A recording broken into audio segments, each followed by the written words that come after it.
قال الحكيم في قرآن الكريم بسم الله الرحمن الرحيم إن الذين ينادونك من وراء الحجرات أكثرهم لا يعقلون ولو أنهم صبروا حتى تخرج إليهم لكان خيرا لهم والله غفور رحيم صلوات.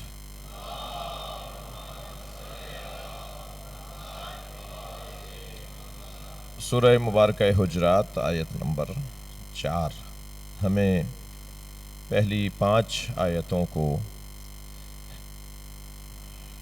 اس کے مفاد کو، اس کے مضمون کو، اس کے عنوان کو اپنے لیے نمونۂ عمل، ضابطہ حیات، اخلاقی اور تہذیبی دستور کے طور پر لینا ہے۔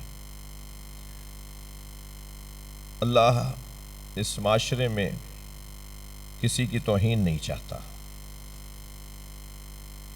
اللہ کسی کو ذلیل نہیں دیکھنا چاہتا، خاص طور پر انسان کو۔ حتیٰ جانوروں کو بھی اگر انسان کی خدمت میں قرار دیا ہے تو اس کا مطلب ہرگز انسان یہ نہ نکالے کہ وہ جانور ہو کر جانور کو مارے گا۔ اس کے بھی آداب ہیں، اس کے بھی طریقے ہیں۔ اگر حلال جانور کو ذبح کر رہے ہو تو دیکھو اس کے ہاتھ پیر باندھ دینا تاکہ وہ تڑپے نہیں، مضطرب نہ ہو۔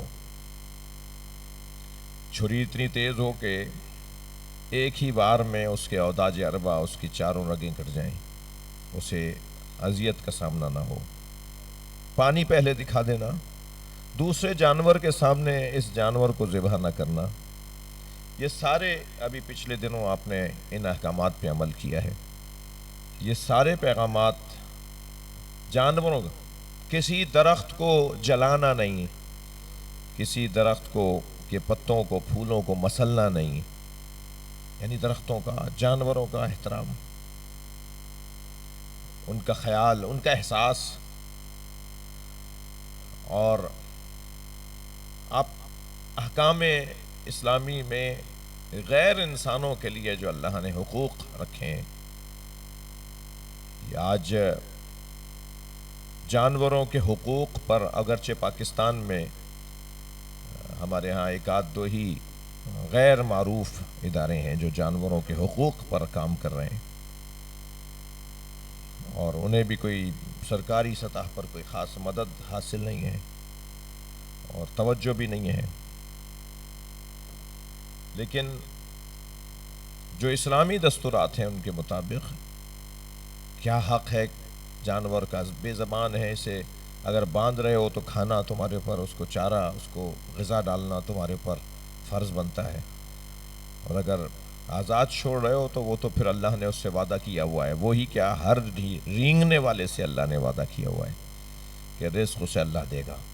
لیکن جب تم نے باندھ کر بٹھا دیا ہے تو اب وہ خود تو جا نہیں سکتا تھا اپنے رزق کی تلاش میں، تم نے رسی ڈال دی، تم نے پنجرے میں ڈال دیا، تو اب اس کو رزق تم فراہم کرو۔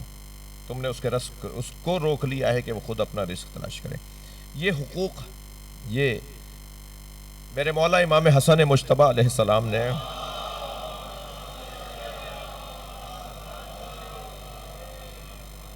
ایک شخص کو دیکھا جو ایک بکری کو ڈرا رہا تھا، یعنی اس نے ایسا ایک عمل انجام دیا جس سے وہ ڈر کر دور بھاگ گئی، اور پھر جب وہ حضرت کے قریب آیا تو حضرت نے اس سے بات نہیں کی۔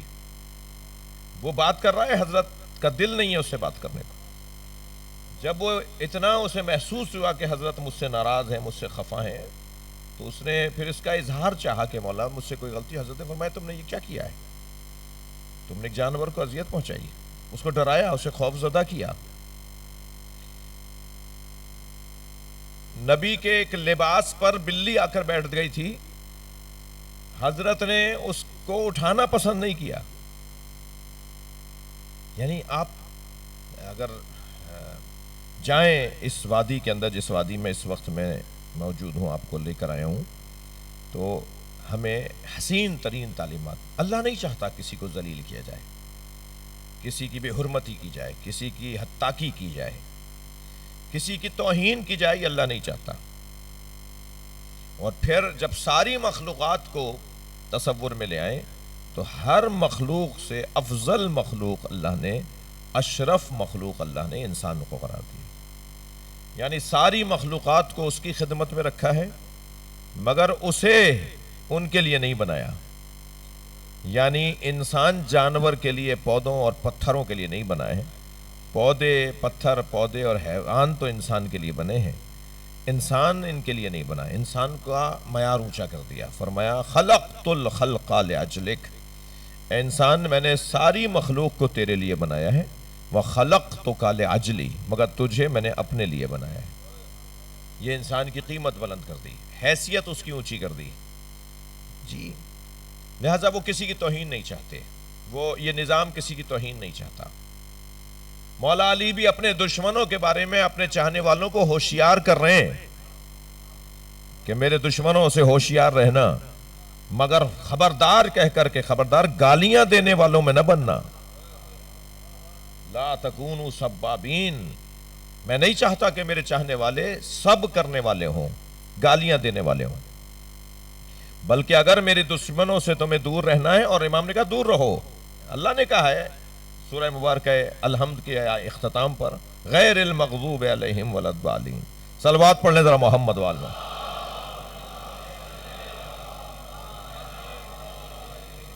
تو اللہ بھی انعمت علیہم کا تصور بھی ذہن میں ڈالنا چاہتا ہے، غیر المغضوب علیہم کا تصور بھی ذہن میں ڈالنا چاہتا ہے. یعنی صرف اور صرف اسلام شناس بننا کافی نہیں ہے، کفر شناس ہونا بھی ضروری ہے. یعنی اچھائیوں کو پہچاننا جہاں ضروری ہے، وہاں برائیوں کے عناصر کو پہچاننا بھی ضروری ہے. یہ اسلام کی بیداری کی علامت ہے. یعنی کسی کو برا نہیں مانو، یہ اسلامی تعلیمات نہیں ہے. لیکن کسی کی توہین نہ کرو، کسی کی بے عزتی نہ کرو، رقیق اور چھوٹے الفاظ اور ہلکی باتیں کرنا یہ اسلام روکتا ہے. معیاری اختلاف کرو، اختلاف ہو تو معیاری ہو، اختلاف ہو تو پھر طریقے سے ہو، اور طریقے پھر اسلام نے بتائیں کہ کیا ہو. مثلا مولا علی نے فرمایا کہ تم میرے دشمنوں کے بارے میں ان کو پہچانتے ہوئے ان کے کاموں کو نوٹ کرو، ان کے کاموں کو یادداشت کرو کہ وہ کرتے کیا ہیں. میرے چاہنے والے جو کرتے ہیں وہ نہ کرنا، یہی تبرہ ہے. جی اہل بیت کے دشمنوں سے لا تعلقی کا وہ تو ہمیں کرنا ہے، وہ قرآن کا حکم بھی ہے اور تعلیمات اہل بیت بھی ہیں اور فطرت کا تقاضا بھی ہے. یہ کیسے ممکن ہے کہ ہم ایک کمال نفسانی رکھتا ہو اور ایک رذالت نفسانی رکھتا ہو، ایک حسن نفسانی رکھتا ہو، ایک قباحتیں رکھتا ہو، ہم دونوں کو ایک جیسے ہی بولے، ہم دونوں کو ایک جیسے ہی مانے؟ یہ فطرت بھی نہیں مانتی اس بات کو. ایک جانور بھی پڑی ہوئی غذا میں سے اس چارے کو لیتا ہے جس میں سے بدبو نہ آ رہی ہو. یہ فطریات کا مسئلہ ہے. مگر اس کا یہ مطلب ہے کہ تم ان کے کاموں کو، مولا فرما رہے ہیں، ان کے کاموں کو دیکھتے رہو اور وہ افعال انجام نہ دو جو ہمارے دشمن انجام دیتے ہیں. یہ مفہوم تبرہ ہے. تبرہ فروعات دین میں سے ہے یا نہیں؟ تھوڑی سی گردن ہلائیے. نماز، روزہ، حج، زکوٰۃ، خمس، جہاد، امر بالمعروف، نہی عن المنکر، تولا، تبرہ. ٹھیک ہے، یہ تبرہ فروعات دین میں ہے. اصول دین میں توحید، عدل، نبوت، امامت، قیامت، 5 اصول دین اور 10 فروعات دین. اصول دین کا تعلق ہے عقائد کے ساتھ، آئیڈیالوجی، تصور، نظریہ. اور فروعات دین کا تعلق ہے کردار، عمل. نماز ایک عمل ہے نا، ارکان ہے اس کے، ایک طریقہ ہے. روزہ ایک عمل ہے، حج ایک عمل ہے، زکوٰۃ ایک عمل ہے نا. تو پھر تبرہ بھی عمل ہے. تبرہ کو قول میں محدود کر دینا اور اہل بیت کے دشمنوں پر لعنت کہہ کر، بے شمار کہہ کر خاموش ہو جانا، یہ تبرہ ہوا کہاں بھی؟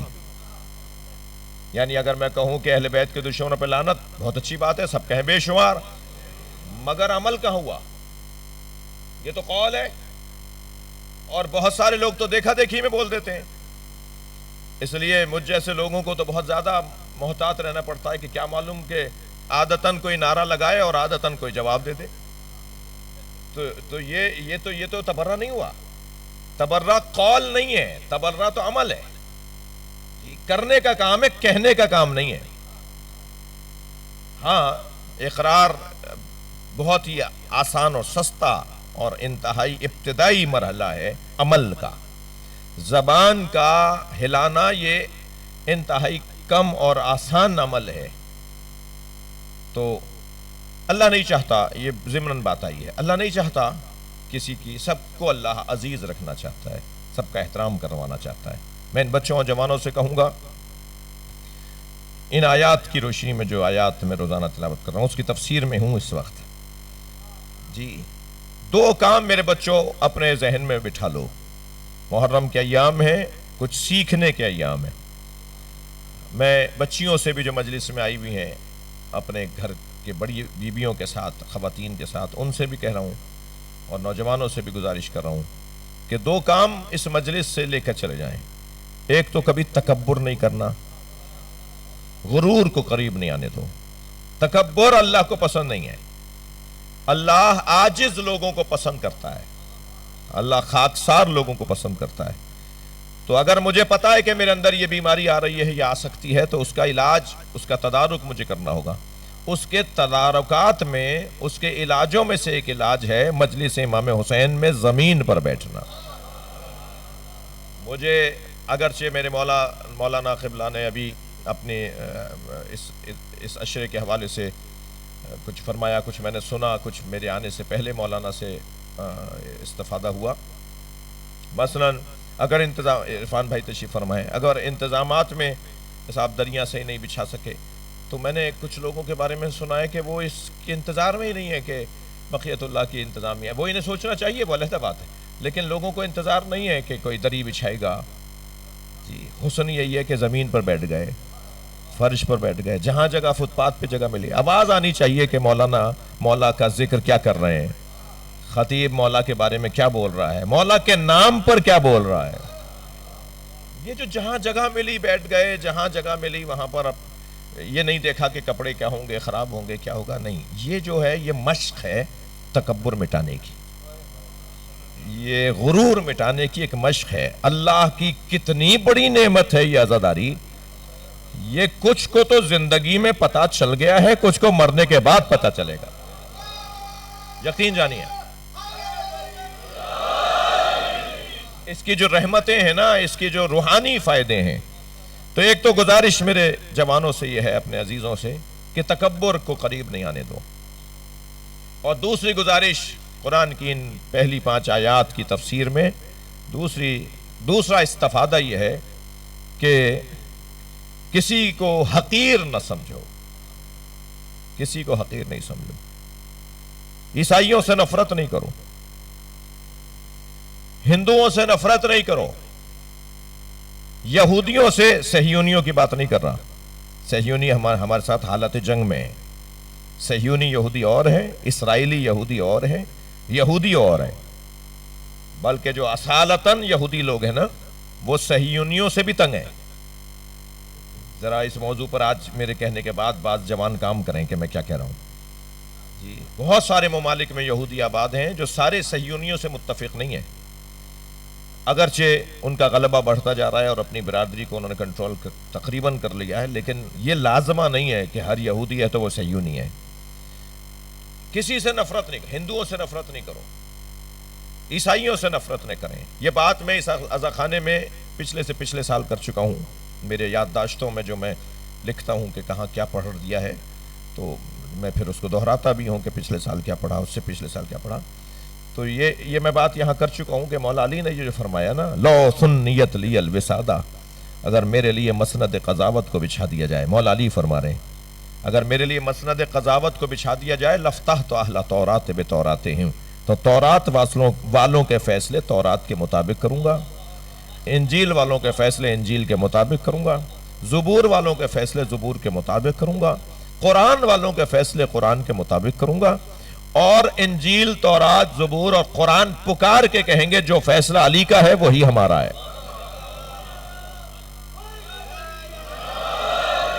تو یہ جو پیغام مولا علی دے رہے ہیں کہ میں انجیل کے مطابق، زبور کے مطابق، تورات کے مطابق فیصلے کروں گا، یہ جہاں توجہ چاہوں گا۔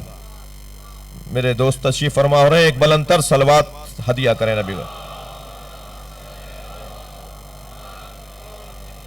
یہ جو حضرت فرما رہے ہیں کہ میں ان کے فیصلے، توجہ ہے، ان کے فیصلے ان کے مطابق کروں گا، جہاں یہ مولا کا فرمانا وسعت علم علی پہ دلیل ہے کہ علی تورات، زبور، انجیل، قرآن ساری آسمانی کتابوں کو جانتے ہیں، علی کا علم اتنا وسیع ہے، وہاں وسعت قلب علی پر بھی دلیل ہے۔ نہیں فرما رہے کہ میں یہودیوں کے، عیسائیوں کے فیصلے نہیں کروں گا، مسلمان ہو جائیں، کلمہ سنائیں تو بات کروں گا، نہیں بھائی، انسان ہے، زبردستی تو نہیں ہے دین قبول، لا اکراہ فی الدین کا یہی تو مطلب ہے کہ جو مسلمان نہیں ہونا چاہ رہا تو آپ کے ڈنڈے کے زور پہ تو اسے مسلمان نہیں کریں گے۔ اسلام تلوار کے زور پر تو نہیں پھیلا، اسلام تلوار کے زور پہ نہیں پھیلا ہے، محمد اور اہل بیت کے اخلاق کے زور پہ پھیلا ہے، نبی کے اہل بیت اور نبی کے اخلاق کے ذریعے سے پھیلا ہے۔ فرمانے میں ان کے فیصلے کروں گا، وہ عیسائی رہے اور علی کے دروازے پہ آئے گا تو دروازہ کھلا ملے گا، تو علی تو ان کے لیے دروازہ کھول رہے ہیں اپنا۔ تو ہمیں کسی ہندو سے، کسی عیسائی سے نفرت نہیں کرنی۔ علی مولا کے دسترخوان سے ایک غذا دے دوں آپ کو، مولا علی کے دسترخوان کی ایک غذا آپ کو میں ہدیے کے طور پہ دے رہا ہوں۔ مولا فرما رہے ہیں، مالک میں جہاں تمہیں گورنر بنا کے بھیج رہا ہوں وہاں تمہارے دو طرح کے بھائی ہیں، اما اخ لک فی الدین، یا تمہارے دین میں تمہارا بھائی ہے، اور نذیر لک فی الخلق، یا تمہارے انسان ہونے میں تمہارا بھائی ہے۔ تو ہمیں انسانیت کی بنیاد پر ایک دوسرے سے پیار کرنا ہے یا دین کی بنیاد پر ایک دوسرے سے پیار کرنا ہے؟ میرے ہم مذہب سے جو پیار ہے وہ بھی فطری ہے، اور مولا فرما رہے ہیں انسان ہونے کے ناطے بھی لوگوں سے پیار کرو۔ بہت دیر لگائی میں نے ایک جملہ کہنے میں، اللہ جب جانوروں کا پیار چاہتا ہے، پودوں کے حقوق چاہتا ہے، اللہ جب انسانوں کے حقوق چاہتا ہے، اور اللہ کے نبی نے ہمیں یہی سمجھایا ہے اور نبی کی اہل بیت نے ہمیں یہی بتایا ہے، جب سب کا ادب، احترام، خیال، احساس رہے تو یہ کیسے ممکن ہے جس کی وجہ سے اللہ نے کائنات بنائی ہے اس کی بے ادبی برداشت کر لی جائے؟ نبی کا ادب سب سے پہلے، نبی کا احترام ہر احترام سے پہلے ہے۔ نبی مکرم کے بارے میں اللہ چاہتا ہے کہ میرے نبی کی تعظیم کی جائے۔ میرے مولا صادق علیہ السلام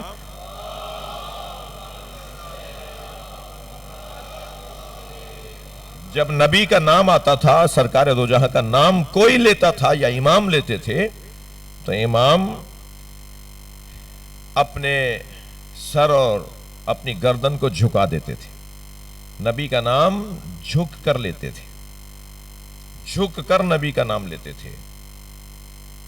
حتیٰ ایک شخص کو جو عرفان اور معنویت کے اندر امام کے نزدیک اس قابل تھا کہ اسے یہ نصیحت کریں، کیونکہ احادیث ہر ایک کے لیے مختلف نہیں ہیں، سامنے والے کو دیکھ کر، اس کی قابلیت کو دیکھ کر ائمہ بات کرتے ہیں۔ تو ایک شخص کو دیکھا جس کے اندر روحانی اور معنوی اعتبار سے معیار بہتر ہے، تو اسے فرمایا بغیر وضو کے محمد نہیں بولا کرو، وضو کر کے میرے نبی کا نام لیا کرو۔ جی کھڑے ہو جاتے تھے امام رضا میرے مولا نبی کے نام پر، جب سرکار کا نام آتا تھا تو اپنی جگہ چھوڑ کر پھر بیٹھتے تھے۔ ادب، احترام، یہ جو آج کی آیت کریمہ کے اندر ایک لفظ ہے نا کہ یہ جو تم میرے نبی کا احترام کرو گے، یہ آواز اونچی نہیں کرو گے، آگے نہیں چلو گے، اونچی ان کو ایسے نہیں پکارو گے جیسے آپس میں، ان ساری باتوں کے بعد اللہ نے ایک لفظ بولا ہے، لَكَانَ خَيْرًا لَكُمْ۔ یہ سارے ادب، احترام، اس سے نبی کا فائدہ نہیں، تمہارا اپنا فائدہ ہے۔ اگر تم نبی کا احترام کرو گے تو اس کا فائدہ مسلمانوں کو ہے، نبی کو اس کا کوئی فائدہ نہیں ہے۔ نبی کا احترام کرنے کا فائدہ خود مسلمانوں کو ہے۔ جی بے احترامی، کل بات تفصیل سے ہوگی، بے احترامی، نبی کی بے احترامی اسلام کو کمزور بنائے گی. نبی کی بے احترامی کرنے سے قرآن کا جو احترام ہے وہ کم ہو جائے گا، خود مسلمان کا احترام کم ہو جائے گا. علامہ اقبال نے 2 مصروں میں مسلمان کی آبرو کو نبی کے احترام کے ساتھ جوڑا ہے. علامہ اقبال کہتے ہیں در دل مسلم مقام مصطفیٰ است، آبرو ما ز نام مصطفیٰ است. ہمارے دلوں میں مقام مصطفیٰ، یہی تو ہماری آبرو کا سبب ہے. ہمارا ورنہ ہماری حیثیت کیا ہے؟ ہم کون ہیں؟ ہم ہیں کیا؟ ہم اس لیے محترم ہیں کہ ہم نبی کو خاتم الانبیاء مانتے ہیں، سرکار دو جہاں کا احترام کرنے والے ہیں. لہٰذا اگر نبی کا احترام نہیں ہوگا تو مسلمان کمزور پڑ جائیں گے. بس یہیں سے گریز لے رہا ہوں، نبی کے نام کی بے احترامی سے مسلمان کمزور ہوں گے. نبی کے بچے کو گھیر کے مار دیں، نبی کی بچیوں کو اسیر بنا لیں، یہی تو رونا ہے. یہ مجالس، یہ عزاداری، یہ محرم، یہ جلوس ناموس مصطفیٰ کی خاطر ہے. بار بار منعقد کریں ان مجالس کو تاکہ ذہن اس طرف جائیں کہ ایسا کرنے سے نقصان ہونا تھا. اگر آپ نے ایسا نہ کیا ہوتا، شاعروں نے لکھا ہے نا کہ اگر کچھ دیر فرض کیجئے گر مجلسیں نہ ہو، سارا جہاں حسین کا قاتل دکھائی دے. یہ اگر مجلسیں نہ ہو نا تو ہم بھی اسی کھاتے میں آ جائیں کہ یہ بھی خاموش ہیں.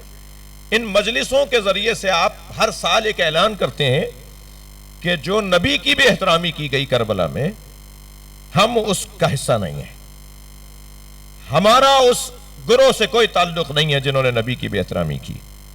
اور آپ یقین جانیے اور جا کر مشاہدہ کیجئے اور جا کے تحقیق کیجئے، نبی کی گئی کربلا میں بے احترامی کے خلاف ہر سال آواز اٹھانے والوں کی تصویر مسلمانوں میں سب سے اچھی ہے.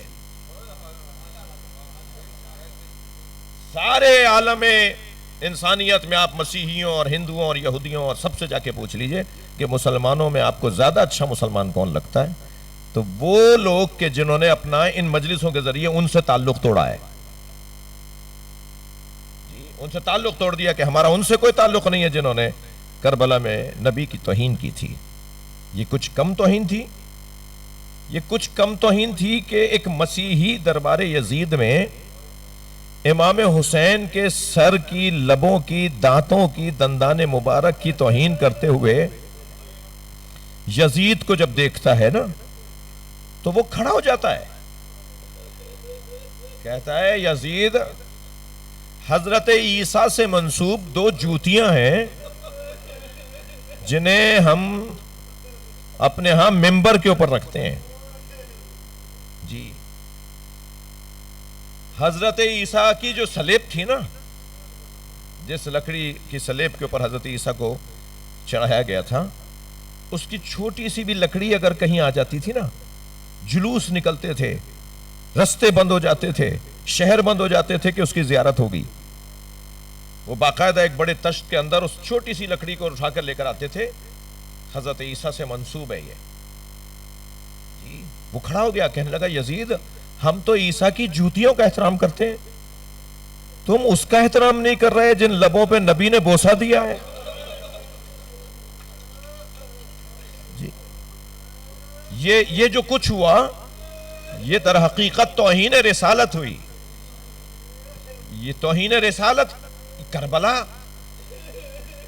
یعنی یہ بول رہا ہے پسر سعد، خبردار ذوالجنہ کو کوئی تیر نہ مارے، میں نے خود بچپن میں نبی کو اس پہ بیٹھے دیکھا ہے، اسے پکڑ کر لے آؤ، میں اپنے پاس تبرک کے طور پہ رکھوں گا. تم بھول گئے کہ نبی کے دوش پر حسین بیٹھتا تھا؟ کبھی نماز کی حالت میں، کبھی عید کے دن، نانا سب بچوں کے پاس سواریاں ہیں، ہماری سواری نہیں ہے. فرمایا میں تمہاری سواری ہوں. امام حسن، امام حسین نانا سے کہہ رہے ہیں، نانا سب اونٹوں پر بیٹھ کے نکل رہے ہیں باہر. عید کے دن بچوں کو سواریاں کروائی جا رہی تھیں، تو فرمایا نانا سب اپنے اپنی سواریوں پر، کوئی اونٹ پر اور کوئی گھوڑے پر بیٹھ کر بچوں کو تفریح کروائی جا رہی ہے، عید کا دن ہے، ہماری کوئی سواری نہیں ہے۔ فرمایا میں تمہاری سواری ہوں۔ ایک بچے کو ایک شانے پر بٹھایا، ایک پیر آگے ایک پیر پشت کی جانب، ایک بچے کو دوسرے شانے پر بٹھایا اور فرمایا میں تمہاری سواری ہوں۔ جو بغیر وحی کے بات نہ کرتا ہو وہ کیسے کہہ سکتا تھا یہ بغیر وحی کے؟ پھر کہا امام حسن نے نانا ان سواریوں کی تو لگامیں بھی ہیں۔ تو آپ نے اپنی دونوں زلفوں کو دو حصوں میں بانٹا، اپنے بالوں کو دو حصوں میں کیا اور ایک طرف کی لٹ بالوں کی امام حسن کے ہاتھ میں دے دی، دوسرے طرف کے بال امام حسین کے ہاتھ میں دے دی۔ پھر امام حسین نے فرمایا نانا ان سواریوں کی آوازیں بھی ہیں، جو بغیر قرآن کے بولتا نہ ہو، اس نبی نے رف رف کی آواز نکالی۔ حدیث سنا دی ہے میں نے پوری آپ کو۔ نبی مکرم نے اپنے منہ سے رف رف کی آواز نکالی تاکہ میرے حسنین خوش ہو جائیں، میرے حسنین کی خواہش پوری ہو جائے۔ جی 3 یا 4 سال 5 سال کے تھے، کیونکہ نبی کی رحلت کے فوراً بعد کا واقعہ ہے۔ مسجد سے سب نکل رہے تھے، امام حسن امام حسین بھی نکل رہے تھے اپنے بابا کے ساتھ۔ نماز ختم ہوئی، سب مسجد نبی سے باہر آ رہے تھے، تو حضرت عمر نے امام حسن کو پشت کی جانب سے دونوں شانے پکڑے اور اپنے شانوں پر بٹھا لیا۔ تو ایک صحابی نے کہا کہ آپ کیا کر رہے ہیں، آپ نے کیا کیا؟ تو فرمایا کہ میں شبیہ مصطفیٰ کو دوش پر اٹھا رہا ہوں۔ جی جو نبی کی پشت پر بیٹھے تو نبی سجدے کو طول دے دیں، اس حسین کو سجدے میں ہی مار دیا۔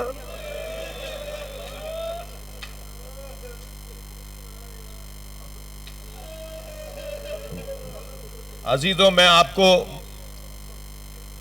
اپنی عقیدتوں کا اظہار کر رہا ہوں، ان مجلسوں میں کوتاہی نہ کریں۔ آج 6 محرم ہو گئی ہے، جو پہلی محرم سے آ رہے ہیں وہ تو کیا ہی کہنا، لیکن اگر آپ کے بھائی بھتیجے میں عزیز و قارب میں کوئی اب تک بھی نہیں آیا ہے نا مجلس میں، اس کو جا کے سمجھائیں کہ یہ وقت دوبارہ نہیں آئے گا، یہ 6 محرم پھر سال بھر بعد آئے گی، موقع ضائع نہ کرو۔ ٹھیک ہے کہ شہنشاہ حسین نقوی کے پاس کوئی علم نہیں ہے، کیا جا کے انہیں سنے وہ آپ، لیکن جب مصائب کا بیان ہو رہا ہوتا ہے نا تو اس میں تو سب آ کے بیٹھ جاؤ نا، تاکہ کچھ دیر کے لیے ہم کربلا چلے جائیں۔ جب مصائب پڑھے جا رہے ہوتے ہیں نا، ہم اتنی دیر کے لیے کربلا چلے جاتے ہیں۔ اللہ آپ کو اجر عطا فرمائے، اللہ آپ کو کوئی غم نہ دے سوائے غم اہل بیت کے، ہمیں کوئی غم نہ ہو اور ہمیں رونے رلانے والوں میں اللہ قرار دے، اہل بیت کی یاد میں رہنے والوں میں اللہ قرار دے۔ چلیے آج 6 محرم ہے، ابھی آپ ایک جھولے کی زیارت کریں گے۔ مجلس میں خواتین بھی آئی ہوئی ہیں، چھوٹے چھوٹے بچے بھی آئے ہوئے ہیں، اور چھوٹے بچوں کی مائیں بھی آئی ہوئی ہیں۔ سلام ہو، جب بھی جناب علی اصغر کا ذکر کیا کریں نا تو اس بچے کی ماں کو سلام ضرور کیا کریں۔ بڑا جگر تھا جناب رباب کا، بڑا حوصلہ تھا جناب رباب کا۔ جب امام حسین نے مدد کے لیے آواز دی نا، کوئی ہے جو میری مدد کرے، تو خیمے سے رونے کی آواز آئی۔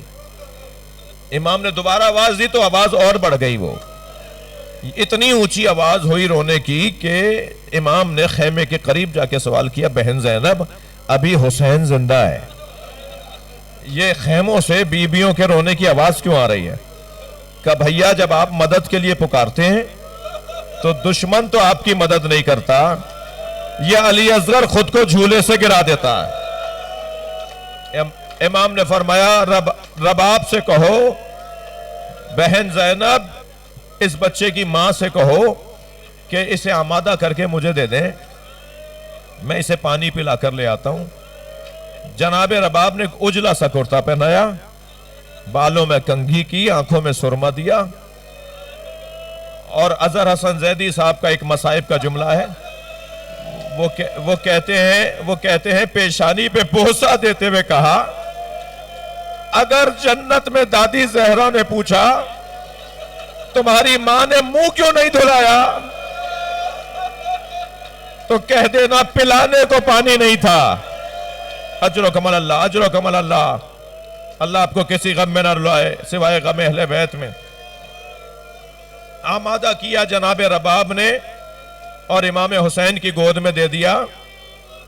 اور امام حسین نے، میر انیس نے اس کیفیت کو نظم کیا ہے مرثیے میں.